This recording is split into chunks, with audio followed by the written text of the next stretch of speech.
Muy buenos días tengan todos, que Dios les bendiga, feliz sábado. ¿Cómo están? ¿Bien? Qué bueno verlos. Mucho gusto a los que hoy estoy conociendo. No sé si alguno de ustedes anoche tuvimos la oportunidad de estrecharnos las manos allí en la iglesia central. Si alguno de ustedes estuvo allí, pues allí nos conocimos. Si no, pues esta mañana nos estamos conociendo. Mi nombre es Julio Chazarreta, así como suena, Chazarreta. Soy de aquí, de Argentina. Nací en Flores, en Capital. Me crié desde los 7 años en la linda ciudad de Mar del Plata, la ciudad más linda del mundo después de Neuquén. Digo, con las dudas, que no me vayan a tirar con algo. Allí estuve en Mar del Plata hasta los 22 años que partí para cumplir la encomienda del Señor de anunciar el Evangelio. Tuve la oportunidad de estar en España un tiempo, después regresar para pasar simplemente algunos días por Mar del Plata, por aquí por Argentina, y continuar camino hacia Puerto Rico, donde viví, estudié y podría decir que ministerialmente me formé. Allí en la Universidad de las Antillas, o Antillean University, como se llama, y tuvimos la oportunidad de trabajar en los dos campos, las dos asociaciones que habían en aquel entonces allí en Puerto Rico por los 90, casi fines de los 90, principios del nuevo siglo y milenio, en las asociaciones del este y del oeste de Puerto Rico. Por allí, por el año 2001, se formó la Misión del Sur, que ahora ya es Asociación del Sur, así que hay mucha conexión siempre con las asociaciones del sur. Trabajé allí 3 años como evangelista y director de actividades laicas, escuela sabática, así que siempre me he llevado muy bien con el sur. Les digo esto también porque en Mar del Plata fui miembro de la iglesia de Mar del Plata Sur, así que el sur siempre ha estado en conexión con mi vida. Así que es un placer estar con ustedes aquí en esta Asociación del Sur para compartir el mensaje del Señor, la palabra bendita de Dios, y esperando que, como he visto al Señor hacer de las suyas, hablando positivamente, ¿no?, en la vida de la gente, también pueda hacerlo durante esta semana mientras estamos aquí compartiendo el Evangelio juntos. Será un placer estar con todos ustedes. De paso, les comento, mi esposa está orando mucho por nosotros. Yo estoy casado hace 14 años con una puertorriqueña preciosa. Es la bendición más grande que he recibido de parte del Señor allí en la isla de Puerto Rico. Y digo la bendición más grande porque además de ser una gran persona, mi esposa mide 15 centímetros más que yo. Entonces, ahora entiéndame por qué digo la bendición más grande del Señor. Ella está orando por nosotros y tengo mi iglesia donde actualmente estamos laborando como pastor de la iglesia de Beaverton, iglesia hispana de Beaverton. Beaverton es una ciudad que está pegada al centro de Portland, allí en Oregon. Oregon es un estado bastante grande donde además de las 140 y tantas iglesias americanas que existen, tenemos también, son cerca de 300 iglesias americanas, tenemos 28 congregaciones hispanas, de habla hispana. Una de estas es la que atiende este servidor. Además de eso, estamos ayudando como evangelistas de la asociación de Oregon. Nosotros le llamamos conferencia a las asociaciones allá. Así que soy el evangelista de la conferencia de la asociación de Oregon y pastor de una sola congregación, que es la congregación de Beaverton. Y ellos están orando también por nosotros, esperando que el Señor pueda utilizar a este servidor para que el mensaje de su palabra pueda ser efectivo en el corazón de aquellos que están o que han venido a escuchar la palabra. No solo esta mañana, sino durante toda esta semana. Así que será un placer volver a vernos esta tarde, allí a las 20 y 30 horas, 8:30 de la noche, a todos los que nos quieran acompañar, y de paso extendemos esta invitación para aquellos que nos están oyendo a través de las ondas radiales. Vamos a encontrarnos en Río Negro 548, allí está la iglesia adventista en Río Negro 548, la calle Río Negro, ¿verdad? Calle Río Negro 548, allí nos encontraremos a partir de las 8:30 y esperamos que no solo los presentes aquí en este lugar, sino también aquellos que nos están oyendo a través de las ondas radiales puedan darse cita y compartir con nosotros un momento especial mientras estamos en la presencia de nuestro Dios. De paso, digo, hay premios especiales para aquellos que nos estén acompañando. Digo premios y no regalos porque los regalos uno los recibe sin hacer nada. Un regalo es algo que te dan cuando tú todavía no hiciste nada. Sin embargo, Aquí el pastor me comunica que tenemos un DVD con música muy bonita, muy inspiradora, que será el premio para aquellos que durante los próximos días, a partir de esta noche, nos acompañen 3 noches. Quienes nos acompañen 3 noches, de nuestros amigos, invitados, los que nos estén visitando a partir de esta noche, recibirán como premio por su asistencia un DVD de cánticos espirituales muy bonitos, muy inspiradores, muy motivadores, que alegran la vida y ayudan al corazón para tener más energía para continuar durante el día. Así que ya saben que si quiere ganarse un DVD de música inspiradora, esta noche en Río Negro 548, a partir de las 8:30, y a partir de esta noche durante todas las noches, en aquel lugar hemos de escuchar el mensaje de la palabra de Dios que nos ha de bendecir, y también entonces nos podemos ganar este precioso DVD. A partir del lunes. A partir del lunes aquí también, a las 4:30 de la tarde, aquí en este lugar. La dirección es Islas Malvinas 853, aquí estaremos también para los que nos escuchan a través de las ondas radiales, para también recibir inspiración en nuestra vida a través del mensaje de la palabra, y también algunos regalos, ¿verdad, pastor? Muy bien, ya lo comprometí el pastor. Muy bien, bienvenidos a todos los que están aquí y a los amigos que nos oyen, también les extendemos un cordial saludo desde este lugar. Vamos a abrir nuestra Biblia y los invito a que me acompañen en el Evangelio del discípulo amado, como lo llaman algunos, el teólogo de los evangelistas, que es Juan, aquel hombre que llegó a tener una experiencia tan cercana con Jesús que recostó su cabeza en el pecho del Maestro para escuchar los latidos del corazón del Señor. Vamos a leer allí en el Evangelio que lleva su nombre, en el capítulo número 1 del Evangelio de Juan. San Juan, capítulo 1. Vamos a leer los versos 35 en adelante.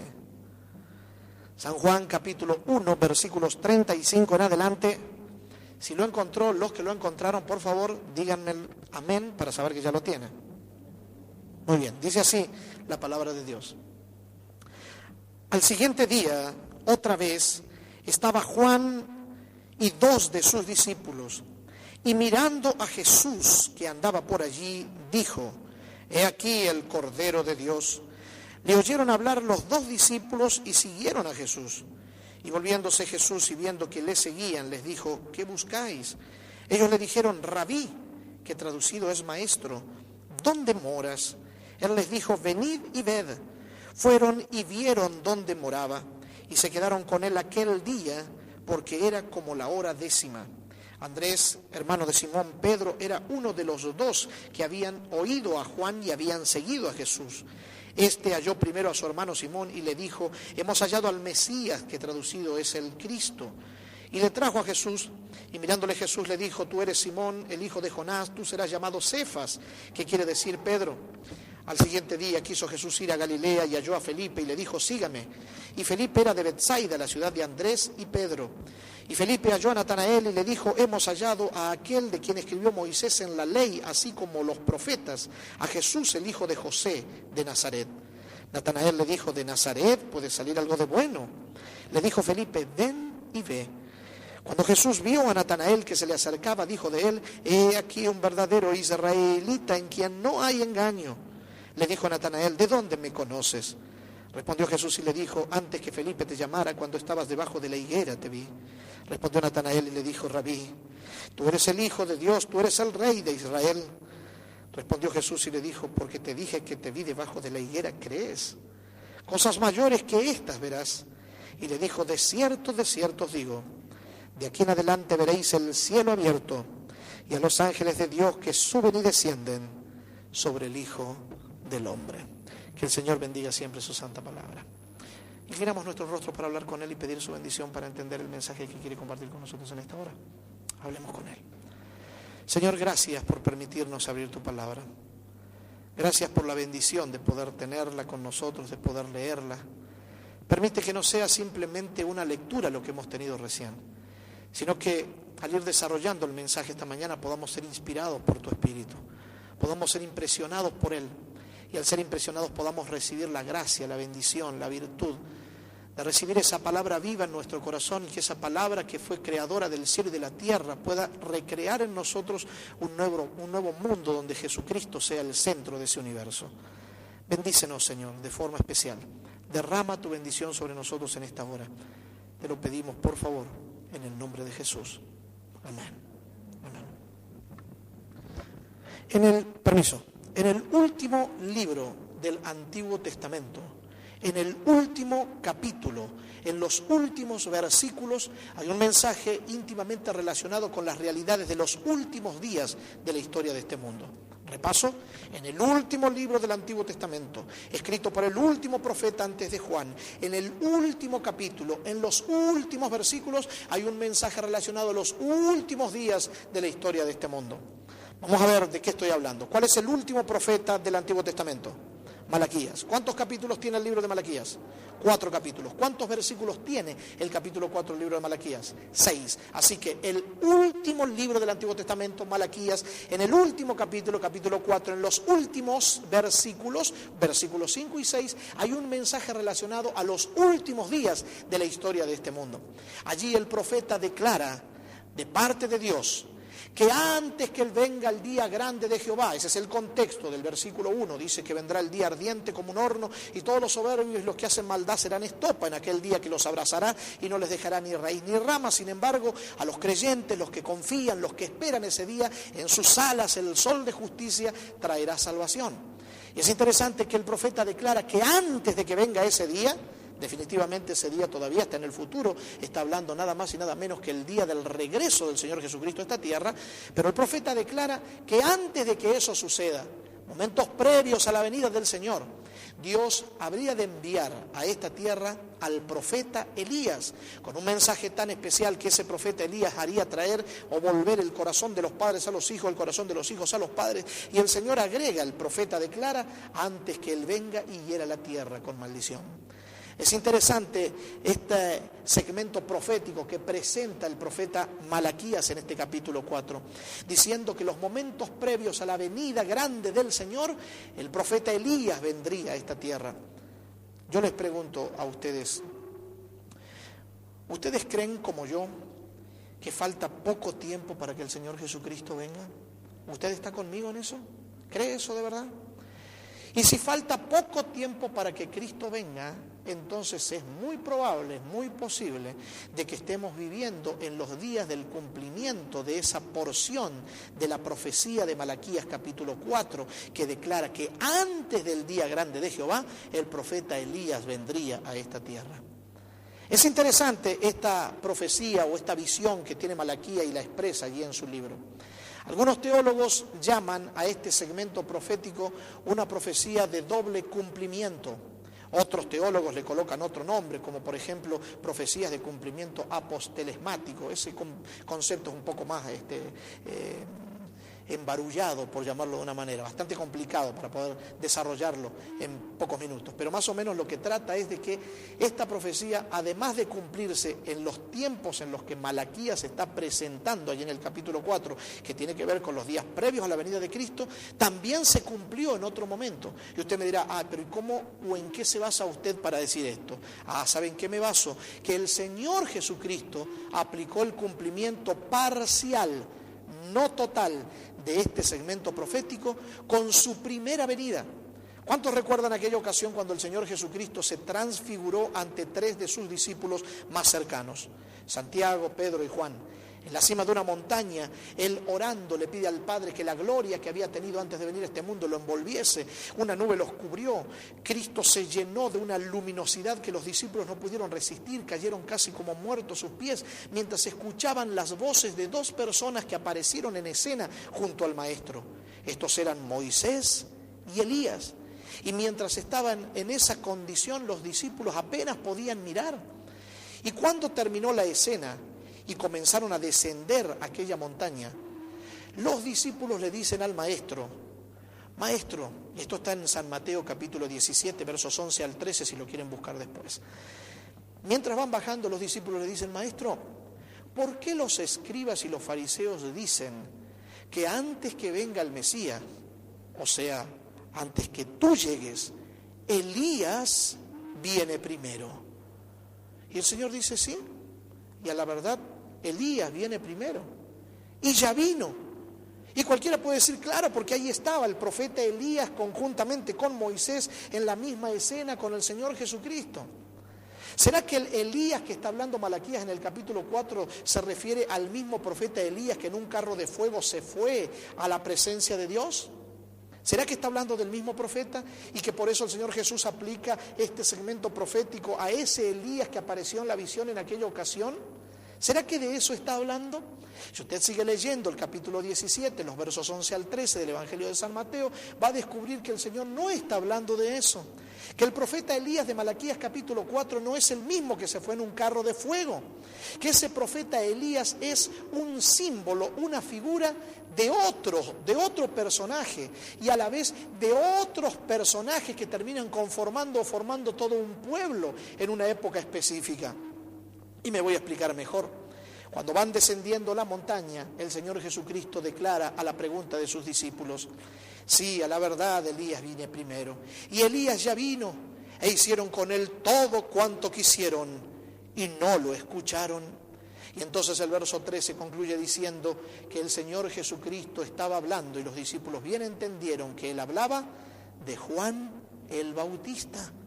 Así que ese Elías del capítulo 4 de Malaquías era una representación, un símbolo de un personaje que haría una obra especial antes de la primera venida del Señor Jesucristo, que prepararía el camino para esa primera venida del Señor, que levantaría la voz en el desierto, que proclamaría la verdad de que el reino de los cielos se había acercado a los hombres en la persona del Señor Jesucristo, que sería el encargado de preparar al mundo aquel donde él se relacionaba para la primera venida del Señor.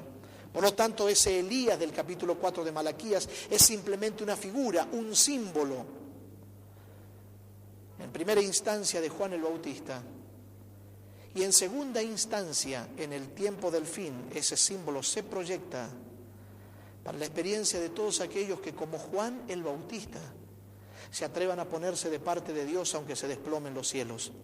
Se atrevan a ser fieles a Dios como la brújula al polo.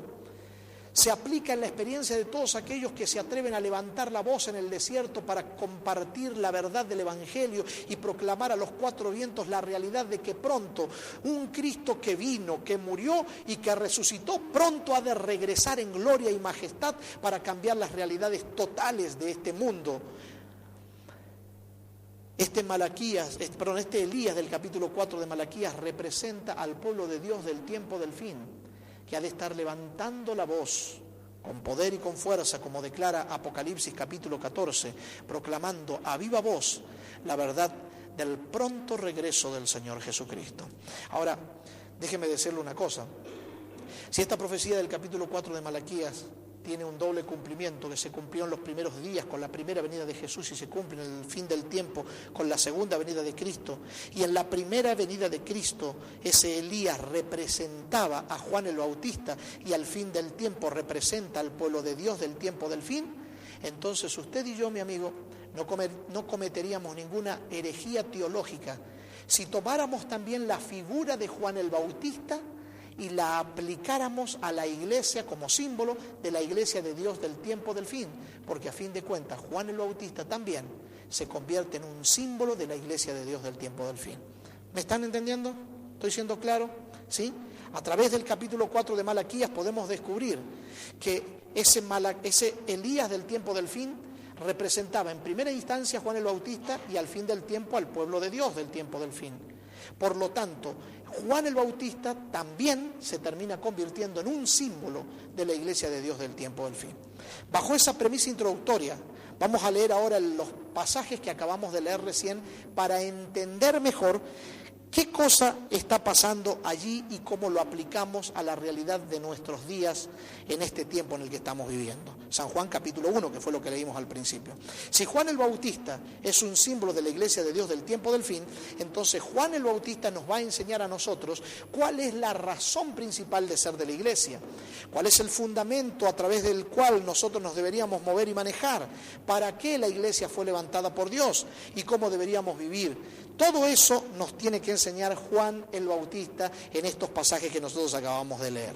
Vamos a ver lo que dice el verso 35 nuevamente, entendiendo que Juan es un símbolo de la iglesia de Dios de este tiempo. Es un símbolo suyo, es un símbolo mío, porque cuando hablamos de iglesia no estamos hablando de un edificio, no estamos hablando de un lugar específico de reunión, no estamos hablando de una organización, porque la iglesia, aunque es una organización, más que eso es un organismo vivo. La iglesia son piedras vivas, las llamaba el apóstol Pedro. La iglesia es un conjunto de creyentes que no importa dónde se reúnan, mientras estén unidos, son iglesia, porque la iglesia es donde Cristo está, y Cristo, como dice el mismo Señor, no habita en templo hecho de manos humanas, sino que habita en el corazón de aquellos que lo han recibido como su Señor y Salvador. Así que cuando hablo de iglesia, estoy hablando ¿de quién? De usted, y estoy hablando de mí.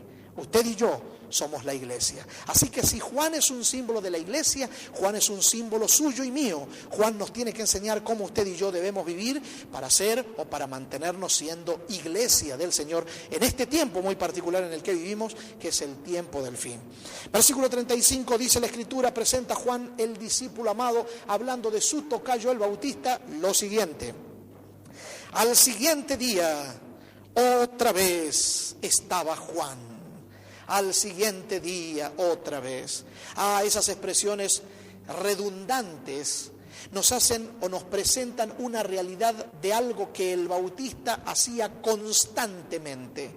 Y si usted pudiese leer este pasaje en el original griego, descubriría que los verbos se encuentran en un presente continuo, lo que declara o determina que lo que va a declarar ahora Juan acerca del Bautista era algo que el Bautista hacía todo el tiempo, constantemente, a cada instante y a cada momento, y no había días que no lo hiciese mientras tuviese la oportunidad. ¿Y de qué estamos hablando? ¿Qué era lo que hacía el Bautista constantemente? ¿Qué era lo que hacía Juan todos los días? ¿Qué era lo que hacía Juan a cada momento? El texto lo dice. Estaba Juan con 2 discípulos. ¿Estaba qué cosa? Haciendo discípulos, enseñando la palabra, proclamando el evangelio, preparando el camino al Señor. A eso se dedicó Juan, a eso lo llamó el Señor. Esa fue la razón de ser del llamado de este hombre a quien conocemos como Juan el Bautista. Dios lo llamó para que fuese el instrumento en sus manos de amor para preparar el camino para la primera venida del Maestro. Y si Juan es un símbolo de la iglesia, yo le pregunto a usted, ¿cuál será la razón de ser de esta iglesia de Dios del tiempo del fin? Sino la de proclamar el evangelio como Juan el Bautista lo proclamó, preparando no solo ahora a un pueblo, sino al mundo entero para el regreso pronto del Señor Jesucristo. Mi querido amigo, la iglesia, dice la sierva de Dios en el libro Hechos de los Apóstoles, en el capítulo 1, en el primer párrafo, las primeras líneas, la iglesia es el medio señalado por Dios para la salvación de las almas. No se confunda, allí el pasaje o la declaración no está diciendo que la iglesia tiene poder para salvar, porque la iglesia no salva a nadie, no es la iglesia la que salva, pero la iglesia es el instrumento, el medio que el Señor que salva quiere utilizar para alcanzar los corazones de aquellos que necesitan ser salvados. Por esta razón, Juan el Bautista, como símbolo de la iglesia de Dios del tiempo del fin, nos enseña que la razón fundamental de ser de la iglesia de Dios del tiempo del fin es la de proclamar el evangelio, la de anunciar el evangelio, la de compartir las buenas nuevas, la de levantar la voz en el desierto de este mundo para decirle a las personas que hay uno que puede hacer que las cosas sean diferentes, que hay un camino donde buscar, que hay una fuente donde calmar la sed, que hay un lugar donde encontrar paz, seguridad, esperanza, que hay un lugar donde encontrar transformación, que hay un lugar donde encontrar perdón y la paz del alma, y ese lugar es donde se encuentra el Señor. Porque a fin de cuentas, más que un lugar, es un ser, una persona, el que tiene la virtud de hacer todas estas cosas. Y ese ser, esa persona tiene nombre, se llama Jesús, el Hijo de Dios. Así que mis amados, puedo decir sin temor a equivocarme que la razón de ser de esta iglesia a la que usted y yo pertenecemos es la que en las manos de Dios nos atrevamos a ponernos para ser instrumentos poderosos de aquel Dios poderoso que quiere usarnos para la gloria de su nombre. Mire, yo he sido en los 18 años, 19 años que llevo en el ministerio, en todos mis años he sido mayormente evangelista de asociaciones, de misiones. Actualmente soy el pastor de la iglesia de Beaverton, pero también soy evangelista de la conferencia donde estoy, de la asociación donde estoy. Así que siempre he estado relacionado con el evangelismo y la proclamación del evangelio, y siempre he buscado 1000 formas y métodos para hacer más efectivo mi trabajo y la labor de la iglesia.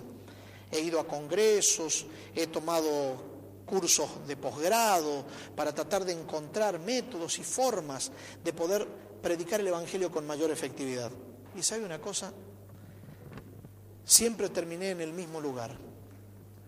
No hay método que supere al método de Dios. Y usted mira, y pastor, dígame cuál es el método de Dios. No, yo no le voy a decir cuál es el método de Dios. Yo le voy a decir quién es el método de Dios. Porque el método de Dios, insuperable, es usted, mi amigo. Es usted, mi amiga. Dios, pudiendo dejar que los ángeles proclamen el evangelio, prefirió colocar ese mensaje tan extraordinario en manos de meros mortales como usted y como yo, porque Él sabe que no hay nada más efectivo para alcanzar un corazón que escuchar a otro corazón humano proclamando la verdad del encuentro con el Eterno.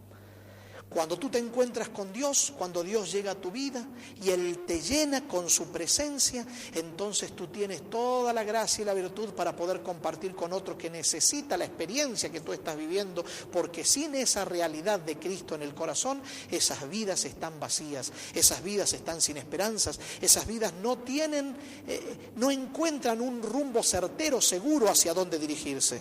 Pero Cristo es lo que le da sentido a nuestra experiencia. La presencia de Jesús es lo que hace que nuestro corazón encuentre renovación, transformación verdadera, paz y seguridad como la que tanto necesitamos. Por esa razón Dios nos encargó, nos dejó en las manos el privilegio, la virtud y a la vez esta linda responsabilidad de ser nosotros quienes compartamos la realidad de la gracia de Dios que ha venido a hacer transformación en nuestra vida. Ahora, cuando hablamos de proclamar el evangelio, ¿de qué estamos hablando? Estamos hablando de compartir un conjunto de doctrinas que a veces muchos de nosotros, estando años y años aquí en la iglesia, todavía no sabemos definir muy bien. Estamos hablando de que se aprendan fechas históricas, pasadas, o eventos próximos, futuros. De eso estamos hablando cuando hablamos de proclamar el evangelio. Proclamar el evangelio será convencer a la gente para que deje de hacer lo que está haciendo y comience a hacer cosas que antes no hacía.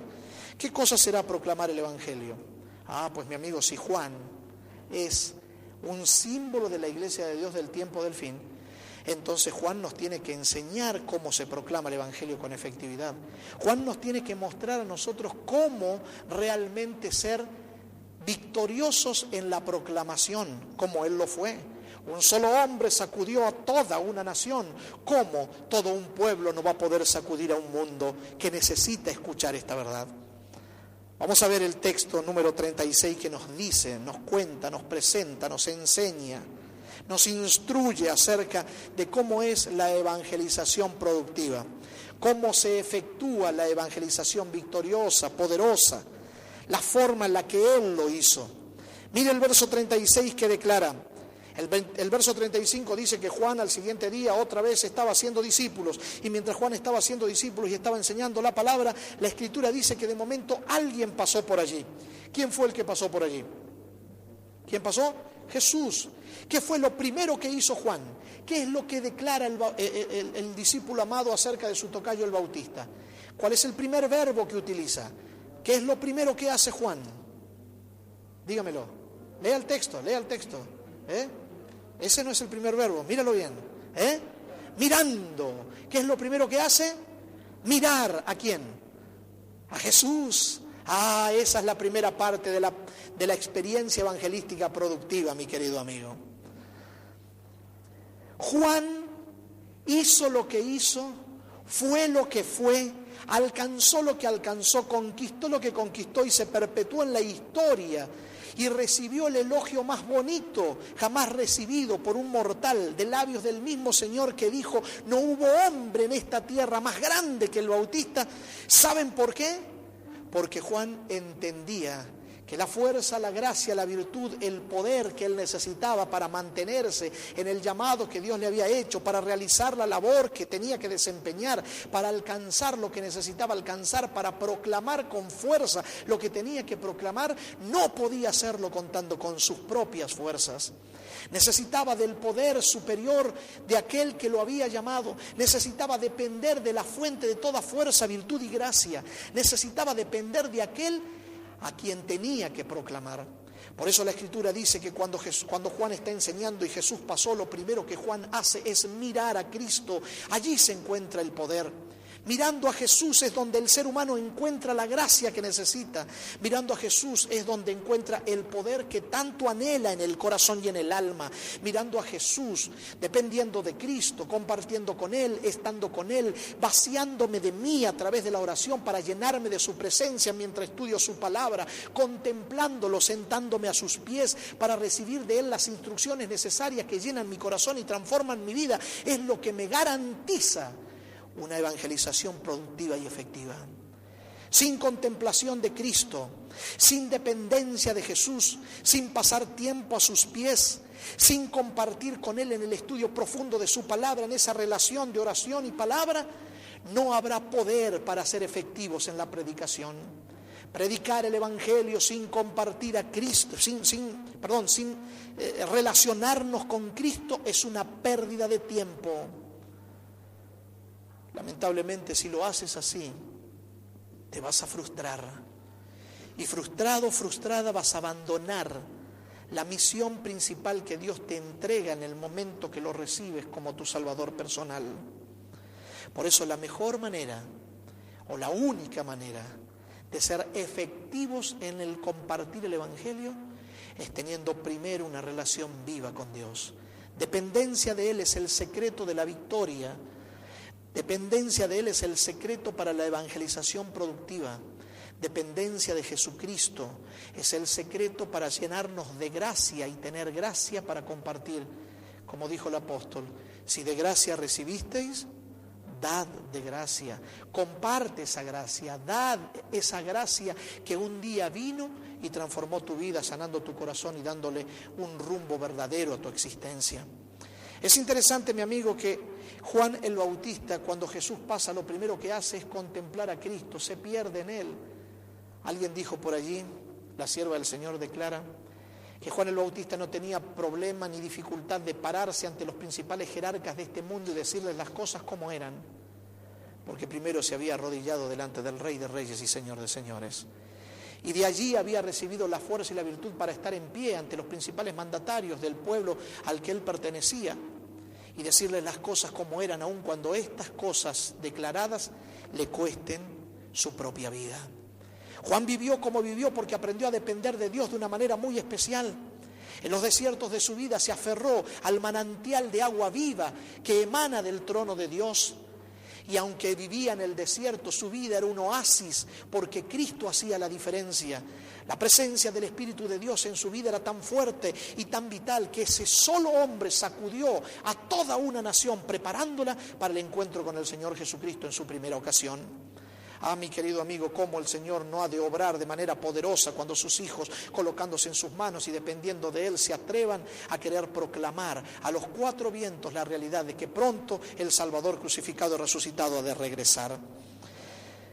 Primera realidad de la evangelización productiva: contemplar a Jesucristo, dependencia de Cristo, relación con Él, dedicar tiempo para estar sentados a sus pies, comer de su palabra viva, contemplarlo a través de la Escritura, porque cuanto más lo contemplamos, declara el apóstol Pablo en 2 de Corintios 3, 17 y 18, cuanto más lo contemplamos, más el Espíritu Santo viene a nuestra vida y nos transforma a su misma imagen. La transformación es por contemplación.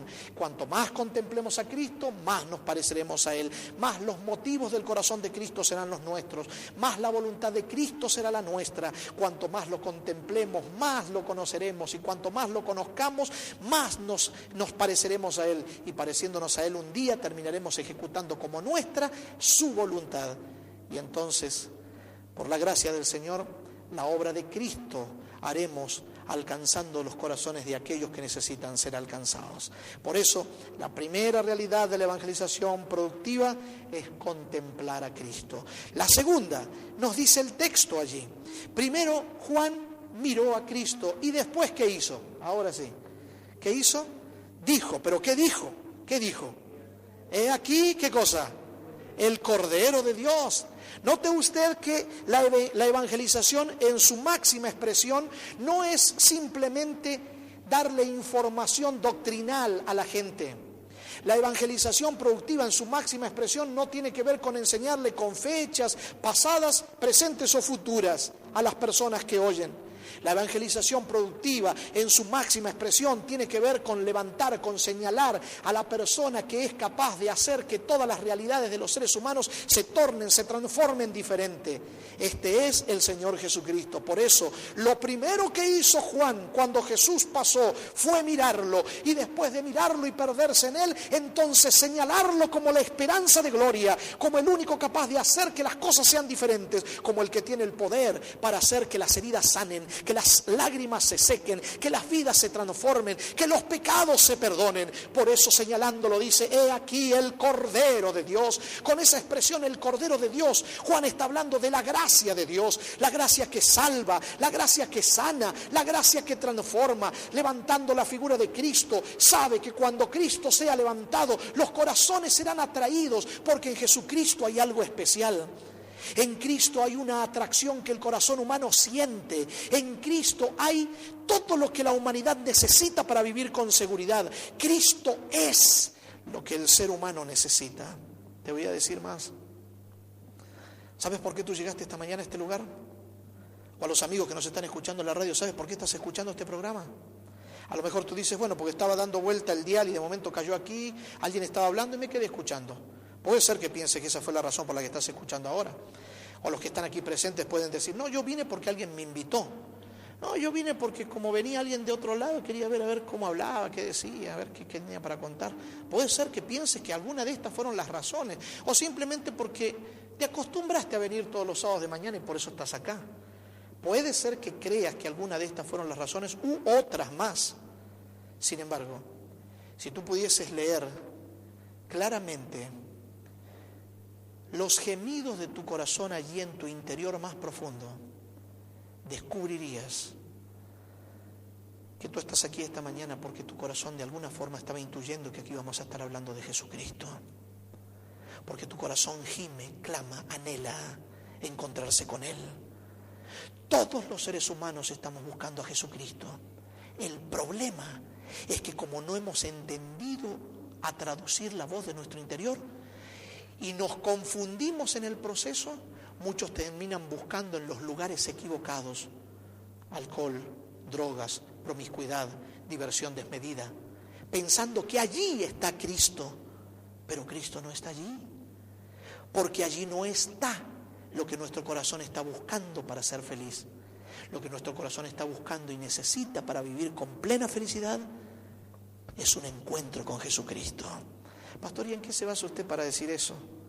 Hay un profeta en el Antiguo Testamento llamado Ageo, que él dice en el capítulo 2, que a Jesucristo se lo llama el Shema del Shemdá. ¿Qué es eso, pastor? El deseado de todas las gentes. Lo que desea, anhela y gime el corazón humano es a Cristo, es a Él. Él es todo lo que necesitamos. Él es.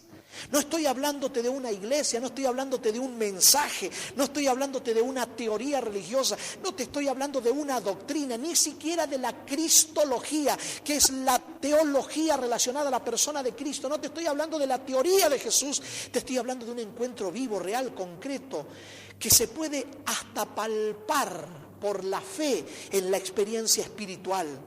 Porque Él es real, tan real como cuando vino hace más de 2000 años atrás. Porque si bien es cierto que predicamos de un Cristo histórico, también predicamos de un Cristo real. Porque ese Cristo histórico que un día vino, vivió y murió allí en Palestina, también resucitó y hoy todavía está vivo y sigue manifestándose con el mismo poder que lo hizo en el pasado y sigue teniendo el mismo anhelo de alcanzar al ser humano y de vivir con Él, porque somos su principal tesoro en esta tierra. Cuando vino a morir en este mundo, no lo hizo por la materia inanimada, no lo hizo por las cosas, no lo hizo, y esto que voy a decir va a sonar medio raro, no lo hizo tampoco por la ley ni las doctrinas, lo hizo por las personas, lo hizo por ti, lo hizo por mí, porque tú y yo somos el especial tesoro de su corazón. Si tú y yo no estamos con Él, Él no estará totalmente feliz hasta el momento que nos atrevamos a depositar nuestra vida completamente en sus manos de amor. Ah, mi querido amigo, por eso Juan, que entendía muy bien lo que era predicar el Evangelio, lo primero que hizo fue señalar a Jesús. Y esa es la experiencia poderosa, mi amigo. Esa es la experiencia que el mundo necesita. La gente no necesita saber lo que va a venir. La gente necesita saber cómo prepararse para lo que va a venir. Y prepararse para lo que va a venir tiene que ver con estar unidos a Él, con conocerlo a Él, con amarlo a Él. Y después Él nos enseñará lo que considere que debamos aprender. La gente no necesita dejar de hacer un montón de cosas y ahora empezar a hacer otras, como si esto fuese el sumum de la religión. La gente necesita escuchar que en Cristo hay esperanza, que hay seguridad, que Él es real, que Él está a nuestro lado y que sigue teniendo los mismos planes que siempre tuvo para nuestra vida, a pesar de nuestras equivocaciones y pecados. La gente necesita escuchar que podemos venir a Él como estamos, que Él no nos desecha, porque Él fue el que dijo: el que a mí viene no le echo fuera, porque Él es el que invita diciendo: venid a mí todos los que estéis trabajados y cargados, que yo los haré descansar. Porque Él es el que nos busca, porque Él es el que dice: venid y bebed del agua de la vida gratuitamente, porque Él es el que quiere, porque Él es el que viene, porque Él es el que llega, porque Él es el que está, porque Él es el que estuvo y el que siempre estará. La gente necesita escuchar que en Él todavía los brazos se encuentran como cuando murió en la cruz. ¿Crucificado? No, abiertos de par en par, esperando el retorno de este mundo pródigo a Él. Él sigue amando con la misma intensidad, Él sigue esperando con el mismo anhelo, Él sigue teniendo la misma gracia y virtud para derramar en el corazón de aquellos que se abren a su presencia. Por eso Juan lo señaló diciendo: he aquí el Cordero de Dios. Mire usted lo que pasa cuando hacemos eso. Los dos discípulos que estaban con Juan, uno era, ¿quién era? ¿Quién era? Andrés. Porque el texto lo dice, uno de los dos era Andrés, hermano de Simón. ¿Y el otro quién era? Alguien lo dijo por ahí. Juan, el que escribió. Aunque él no se menciona, es interesante, Juan, el que escribe, no se menciona en todo el Evangelio, sino hasta el final. Dice: aquel a quien Jesús amaba, dice, nada más. Hablando de Él. Se anonada tanto en Cristo que no le importa aparecer Él. Él quiere que Jesús aparezca, porque Él sabe que Jesús es todo lo que la humanidad necesita. Por eso de Juan sale el concepto: el que tiene al Hijo tiene vida, el que no tiene al Hijo no tiene vida. Aunque respire, salte, ande, juegue, corra. No, porque la vida verdadera se encuentra en Cristo. Todos llevamos dentro un germen de muerte, hasta el día que nos encontramos con Cristo y pasamos de muerte a inmortalidad. Los cristianos viven la experiencia de ser inmortales. Pastor, ¿cómo dice eso? Yo vi a muchos cristianos morir. No, te equivocaste. Esos que tuviste morir no están muertos. Ah, no, pastor, cuidado con lo que va a decir. Oh, te lo digo con seguridad, no están muertos, están descansando hasta el día en que el Señor Jesucristo venga y los levante del polvo de la tierra, del sueño de la muerte, para darles otra vez la experiencia de vivir con Él para siempre. ¿Me estás entendiendo? Ah, los cristianos viven la inmortalidad. Estos dos discípulos, Juan y Andrés, estaban con el Bautista, y cuando estaban con él, el Bautista miró a Jesús y después lo señaló, y los dos discípulos se olvidan de Juan, porque cuando miran a Cristo, la atracción de Cristo es tan grande que salen caminando detrás de Jesús y se van con Él, quieren estar con Él, quieren vivir con Él porque lo sienten en el corazón. Hay algo que los atrae a ese ser tan especial, y cuando están viviendo esa experiencia y lo empiezan a seguir, como Jesús sabe que hay gente que lo sigue sin saber por qué, se da vuelta y mirándoles les pregunta: ¿qué buscan? Y ellos podían haber respondido, yo no sé, de 1000 formas, pero le responden de una manera muy particular. Le dicen: maestro, ¿dónde moras? Qué rara respuesta, ¿verdad? ¿Dónde moras? ¿O dónde vives? Yo tengo 14 años y algunos meses y días más de casado. Hasta hace 14 años y algunos meses y días más, yo sabía muchas cosas acerca de la que hoy es mi esposa y conocía ciertas cosas, pero había muchas cosas que no conocía de ella, hasta el día que en una iglesia en un pueblo llamado Vega Alta, en Puerto Rico, mi propio cuñado, que es pastor también, actualmente él es pastor en Nueva York, mi cuñado vino y me dio la bendición casándome con su hermana. Y en ese momento, cuando nos casamos con mi esposa y nos fuimos a vivir juntos, porque eso es lo que pasa, ¿verdad? Cuando uno se casa se va a vivir con esa persona, ¿cierto? Empezamos a conocernos de verdad, en mayor profundidad, en todos los aspectos de la palabra conocer. Y como dijo el Señor Jesucristo, el que oye entienda. Ahí nos empezamos a conocer. Ahora, ¿tú crees que tú conoces a alguien simplemente porque pasas algunos momentos con esa persona? ¿Tú crees que tú conoces al hermano que está sentado delante tuyo, detrás tuyo, o a la persona que está escuchando contigo la radio en este momento? ¿Tú crees que lo conoces porque estás ahí un rato con esa persona? ¿O estás trabajando con alguien y piensas que lo conoces? No. ¿Quieres conocer a alguien de verdad? Vete a vivir con esa persona y entonces vas a saber realmente cómo es. Es de las puertas para adentro que se conoce a la gente de verdad, en profundidad, como es, en serio. Ah, mi querido amigo, los discípulos estos de Juan, eran discípulos de Juan. Ahora, encontrándose con Jesús, cuando Jesús les pregunta, ellos responden, ¿dónde moras? ¿Sabes lo que le están queriendo decir? Le están queriendo decir, ¿dónde vives, maestro? Queremos vivir contigo, queremos estar contigo, queremos relacionarnos más íntimamente contigo, queremos saber qué piensas, queremos saber qué te gusta, queremos saber cuáles son los latidos de tu corazón. Y fíjate que ese objetivo de Juan, que nació inicialmente en aquel encuentro, un día lo concretó en una cena que fue la última que tuvo con el maestro, recostando su cabeza en el pecho y escuchando los latidos del corazón del Rey del universo. ¿Tú te imaginas lo que es eso? Qué maravilloso, pero allí nació en el corazón de Juan, aquel día cuando comenzó a caminar detrás de Cristo y Jesús le preguntó, ¿a dónde vas? ¿Qué quieres? ¿Qué buscas? Y Juan le dice, mira, yo quiero saber quién eres, quiero conocerte más, quiero tener una relación íntima contigo, necesito escucharte, necesito llenarme de ti, quiero perderme en ti, quiero contemplarte, necesito estar contigo. Jesús, que un día caminando alguien le dice, maestro, quiero seguirte, y él le dijo, las zorras tienen sus cuevas, las aves tienen sus nidos, pero el Hijo del Hombre no tiene dónde recostar la cabeza. En esta ocasión no le dice así a Juan.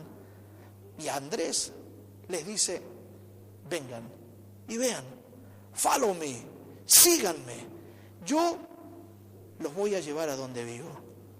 ¿Dónde vivía Jesús? ¿Dónde moraba Jesús? ¿Sabe dónde moraba? En la presencia del Padre. Y con esto no quiero decir que se los llevó al cielo en un arrobo espiritual. No. Jesús era el reino de la gracia. Él declara, y usted lo puede encontrar por ejemplo en Lucas 8 esto, que Juan el Bautista estaba predicando, el reino de la gracia, el reino de los cielos se ha acercado. Y entonces el Señor Jesucristo después viene y dice lo mismo, el reino de los cielos se ha acercado. Él era el reino de los cielos encarnado. La gracia pura de Dios había sido derramada en el cuerpo de aquel hombre, que caminando entre los hombres desparramaba gracia a granel. Y por eso los corazones eran transformados y las vidas eran sanadas y las experiencias eran hechas nuevas por su presencia. Ah, mi querido amigo, Juan y Andrés se van con él y comparten en el reino de la gracia y comienzan a gustar por la fe la gracia de Dios. Y aquel que gusta la gracia de Dios, aquel que gusta el reino de Dios, aquel que logra sentir el gusto de la presencia del Maestro, no cambia eso por nada de los bienes de este mundo, porque entiende y reconoce que no hay nada más valioso que estar con Él. Ahora miren ustedes la experiencia misma que vivió Juan. Para predicar el Evangelio, Juan primero lo miró y después lo señaló. Ahora los discípulos de Juan se van con Cristo y están con Él, lo contemplan, comparten con Él toda la tarde, toda la noche, y a la mañana cuando el sol despunta en el horizonte salen de allí para compartir a Cristo con sus seres amados. Andrés va a buscar a Simón Pedro, Juan va a buscar a su hermano Jacobo, y los alcanzan con la palabra y los traen a la presencia de Jesús, porque entendieron que así se proclama. La proclama del Evangelio es llevar a los corazones a Cristo, es presentarle a las personas a Jesucristo, es decirles que Él está esperándolos con los brazos abiertos. Y llega entonces primero Andrés y habla con Pedro, y Pedro viene, y Jesús le habla directamente a Pedro y alcanza su corazón. Y después viene Jacobo, y Jacobo es alcanzado también por Cristo, porque Cristo tiene la virtud de hablar a cada uno de manera personal, en cada necesidad que el corazón humano tiene. Y una vez que los seres amados fueron alcanzados, entonces ahora van a buscar a sus amigos, y van a buscar a Felipe, porque Felipe era de la misma aldea de Andrés y de Pedro, era amigo de ellos. Y mirando a Felipe, Jesús le dice: Felipe, fálame, sígueme, Felipe. Y Felipe no cuestiona, no pregunta, se levanta y va. En este camino de la evangelización vamos a encontrar a personas que son como Felipe, que cuando escuchan la primera vez aceptan, entienden, abrazan y siguen, y con él se quedan hasta la muerte. Por eso nosotros los seres humanos no tenemos la virtud de declarar quién puede y quién no puede seguir a Cristo, porque el evangelio no es exclusivo, es inclusivo. Todos tenemos la oportunidad, a todos el Señor nos llama, y todos estamos lamentablemente contaminados con el mismo problema, y todos necesitamos el mismo Salvador, la misma gracia, y todos tenemos la misma oportunidad. Por eso Felipe, cuando escuchó el llamado del maestro, se levantó y salió caminando detrás de él y vivió la misma experiencia, se relacionó con él, y después de relacionarse con el maestro, de llenarse del maestro, de contemplarlo a él, salió a buscar a su amigo y llamó a Natanael. Y Natanael había estado orando debajo de una higuera pidiendo que el Mesías se revelara a Israel. Yo cuando leía este pasaje en los primeros años de mi cristianismo pensaba que Jesús venía caminando por el camino y allá había una higuera y allá estaba orando Natanael y desde allí lo miraba, y por eso le dijo después: yo te vi debajo de la higuera. Pero no era que Jesús lo vio en el camino, la realidad era que Jesús ya había visto a Natanael, que había estado orando antes debajo de la higuera pidiendo la aparición del Mesías. Por eso Natanael, cuando escucha, dice: no, tú eres, en respuesta a mi oración, tú eres el Mesías prometido, tú eres el hombre que yo estaba esperando, tú eres la esperanza de gloria de Israel. Es interesante que Felipe se acerca a Natanael y le dice: ven a escuchar al hijo de José de Nazaret. Y Natanael le dice: pero ¿cómo? ¿De Nazaret? ¿De allí puede salir algo bueno? ¿Qué es eso? Si de Nazaret no ha habido nunca un profeta, de Nazaret no ha habido nunca un caudillo, en Nazaret están los peores del mundo. Y Felipe no empieza a tratar de convencerlo con sus argumentos humanos. Felipe solo declara: ven y ve, compruébalo por tú mismo, dale una oportunidad nada más a él. Deja que él te hable, dale una chance, permite que él obre en ti. Si has probado en tantos lugares, si has bebido de tantas fuentes y todavía sigues teniendo sed, si te has sentado a comer en tantos banquetes y todavía sigues teniendo hambre, entonces ¿por qué no le das una oportunidad a él? Quizá él con su presencia calme la sed profunda de tu corazón y alimente tu vida, que nunca más vuelvas a tener ni hambre ni sed en el sentido espiritual. Dale una oportunidad a él. Ven y ve. Y la Biblia dice que Natanael fue y vio. Y cuando se encontró con Jesús, Jesús fue tan específico y puntual con él que le dijo a él, como le había dicho a Pedro, como le había dicho a Santiago, las cosas que ellos necesitaban puntuales y definidas. A Pedro le dijo: conozco tu pasado, tu presente y tu futuro. Tú eres Simón, conozco tu presente. Tú eres el hijo de Jonás, conozco tu pasado, pero tú serás llamado Cefas, piedra pulida en mis manos de amor. Pedro, conozco tu futuro en mis manos de amor. Mi querido amigo, Jesús está vivo y Jesús conoce lo que cada ser humano necesita. Jesús sabe lo que el corazón humano está buscando. Y Jesús sabe cómo transmitirle a cada corazón. Por eso quiero invitarte, para ir concluyendo esta mañana, a que te comprometas conmigo, que te comprometas con el pastor, para proclamar el Evangelio durante estos próximos días aquí en esta ciudad de Neuquén, en el lugar donde nos corresponde laborar. Que invites a alguien para esta campaña que esta noche estamos comenzando, que anoche ya empezamos, pero esta noche será, digamos, el despegue total. esta cruzada llamada Impacto de Jesús. Vamos a permitirle al Señor Jesús que impacte nuestra vida, que impacte la vida de nuestros seres amados. Por eso, si estoy predicándole a una mujer que su esposo no conoce a Cristo, invita a tu esposo en esta ocasión. Esta es la oportunidad. Durante esta semana vamos a estar levantando la figura de Jesucristo y vamos a decirle a la gente que en Cristo hay esperanza, seguridad y salvación. Y el Cristo que le habló a Santiago, el Cristo que le habló a Pedro, el Cristo que le habló a Natanael cuando fueron invitados y traídos a su presencia, te aseguro les ha de hablar a ellos de forma individual. Invita a tu novio, a tu novia, a tu esposo, tu esposa, a tu hermano, tu hermana, a tus padres, tus amigos, tus vecinos, aquellos que amas y te gustaría verlos contigo en el cielo. Porque te voy a decir una cosa, no todas son buenas noticias. Esos seres que tú amas, si no aceptan a Jesús, por más que sean las personas más buenas de la tierra, no hay otro nombre debajo del cielo dado a los hombres en el que podamos ser salvos. No hay. No es por obras para que nadie se gloríe. Es por Él, es por su gracia. Él es el camino, Él es la verdad, Él es la vida. En Él, solo en Él y nada más que en Él se encuentra la salvación. Por lo tanto, tus seres amados necesitan aceptarlo a Él. ¿Por qué no darle una oportunidad durante estos próximos días? Invita a tus seres amados. Comienza a pensar ya a quién vas a invitar esta tarde. Y esta noche a las 8:30 de la noche, a las 20:30 de la noche, te espero en aquel lugar. Y te aseguro que el Cristo que le habló a Natanael, a Pedro, a Santiago, les ha de hablar a tus seres amados de forma especial. ¿Cómo lo hace? Yo no sé. Yo solo sé una cosa, que Él lo hace. ¿Cómo hace para sanar los corazones internamente? Yo no sé. Yo solo sé que lo hace. ¿Cómo hace para hacer que los paralíticos caminen? Yo no sé. Yo solo sé que lo hace. ¿Cómo hace para que los ciegos vean? Yo no sé.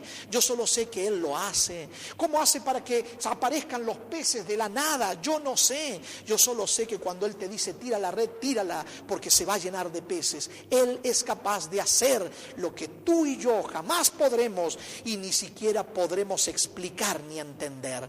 Él lo hace porque Él es el Dios de las cosas imposibles. Durante estos días vamos a estar hablando de Él y levantando su figura en el nombre de Jesús. Comprométete con Él, comprométete con la iglesia y te espero allí junto a tus seres amados. Concluyo con una historia que nos contara el pastor Carlos Mayer. ¿Se acuerdan del pastor Mayer? Que fuera presidente de nuestra unión aquí cuando era Unión Austral. Ahora ya es Unión Argentina, ¿verdad? Y cuando esta asociación era Misión, me imagino, en aquel tiempo. Pues yo estaba en una reunión con el pastor Mayer en Blancarena, en Uruguay. ¿Conocen Blancarena? ¿Nunca fueron? Blancarena allí, un campamento muy lindo de la iglesia, a orillas del mar, del Río de la Plata, de las aguas del Río de la Plata, del lado de Uruguay. Estábamos allí y el pastor Mayer nos contó una historia con la que quiero terminar. Él cuenta que cuando empezó su ministerio lo mandaron a trabajar a Paraguay. Y en Paraguay había mucha necesidad. Entonces con su esposa levantaron un dispensario para atender los primeros auxilios de la gente de aquel lugar. Y en esos días una enfermedad, una fiebre muy intensa, mataba a los niños menores de 12 años por no tener el medicamento necesario para contrarrestar esa fiebre, esa enfermedad. Él se comunicó con un telegrama a la asociación o a la unión con el hospital, y le mandaron cajas de medicamentos con una orden al pastor. Pastor, puede distribuir estos medicamentos en todos aquellos que lo necesiten, pero solo con receta médica. Sin receta médica no hay medicamento. Y cuenta el pastor Mayer que por su figura física alemana, los lugareños, las personas de alrededor, lo llamaban cariñosamente con el sobrenombre de gringo. Y una de esas tardes, una señora paraguaya entra al dispensario, una señora grande, mirándolo le dice: gringo, necesito la medicina. Y el pastor Mayer le dice: ¿cómo no? Dame la receta del médico. Y la señora le dice: es que no tengo receta, gringo, no tengo. Pues ve al médico y pídesela. Él estaba en un lugar donde había un médico que atendía 3 pueblos, y ese día el médico no estaba en ese pueblo, y se había ido al otro lado. Y la señora le dice: no, es que no puedo, no tengo, estoy urgente, necesito la medicina, el médico no está, se fue al otro pueblo. Y el pastor le dice: pero ¿cómo sabes que tu hijo necesita esto? Y la señora le dice: porque el mayor mío se enfermó, ¿te acuerdas? Te vine a buscar la medicina, me la diste, se empezó a recuperar, se mejoró. y me quedaron algunos medicamentos. Después el menor, que es el que está ahora enfermo, empezó a tener este problema, le empecé a suministrar la medicina, se empezó a mejorar, pensé que estaba todo bien, pero ahora recayó, necesito la medicina, por favor dámela. Y el pastor le dice, mira, lo más que puedo hacer por ti es ir al médico, buscar la receta y después te llevo la medicina. La señora se fue enojada. El pastor Mayer se fue al otro pueblo con tanta mala suerte que el médico se había ido al otro pueblo, tuvo que ir al otro lado, pasar la noche allí y de madrugada volver otra vez al pueblo, dejar la receta, tomar el medicamento y correr a casa de la señora. Y cuando va llegando a casa de esta señora ve que hay mucha gente alrededor de aquella casa humilde, todos están vestidos de negro y las mujeres están llorando. Él intuye lo que está pasando, pero con valor respira hondo y se dirige a la entrada principal de la casa, y cuando llega o va entrando al lugar, sale aquella señora paraguaya grande, lo mira y le dice, gringo, es tu culpa. Su hijo había muerto.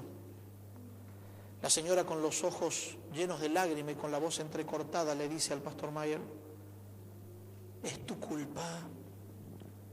Tú tenías la medicina y no me la quisiste dar. El pastor Mayer nos contó esa experiencia y concluyó diciéndonos, a partir de ese día no dejé de darle la medicina a la gente. Tenga o no tenga receta, la gente necesitaba la medicina. Pero no la medicina que sana este cuerpo que tarde o temprano se va a desechar, sino la medicina que sana el alma y prepara el corazón para la eternidad. Mi querido amigo, tú y yo tenemos la medicina. Este mundo se está muriendo por la fiebre del pecado. Las familias se están destruyendo, los jóvenes no tienen referentes. Los adultos se debaten entre la vida y la muerte, los matrimonios se deshacen. La sociedad está cada vez más en crisis. Los gobiernos, no podemos esperar nada de ellos, ni de este país ni de ningún otro, porque son meros mortales, seres humanos que no tienen nada para dar. El mundo está en crisis. El caos se cierne a nuestro alrededor. La oscuridad nos inunda. Tenemos la medicina. Vamos a dársela a la gente. Acompáñenme durante estos próximos días para que en el nombre de Jesús podamos ver milagros. Así como Jesús le dijo a Natanael, cosas mayores que estas verás el cielo abierto y a los ángeles de Dios que suben y bajan sobre el Hijo del Hombre. Vamos a prepararnos para ver esas cosas del Señor en nuestra vida. Que Dios te bendiga.